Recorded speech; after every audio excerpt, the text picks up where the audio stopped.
Hey, welcome back. I'm Shem Ogweno, and this is video number 15 in our HTML series for absolute beginners. In this video, you will learn the basic structure of HTML form.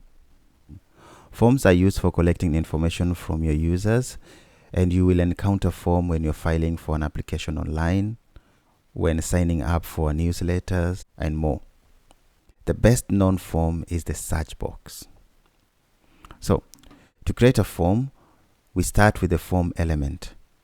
This element acts as a container for our form element. Next, I will add a title. This will be a sign-up page. Then I will add a label to collect your name. Next, I will add an input to collect my name. As you can see, input tag is an empty element, so it doesn't need a closing tag.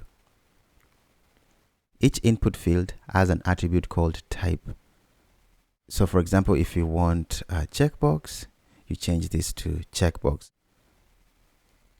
If you want a radio, you'll change this to radio. And submit, you'll change this to submit. I will change this back to text. Finally, don't forget to include submit button with the type submit.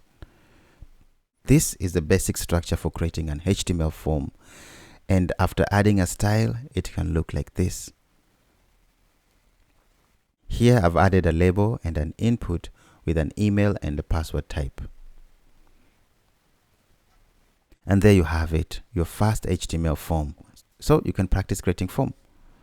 Thanks for watching and get time to code. I'll see you in the next one.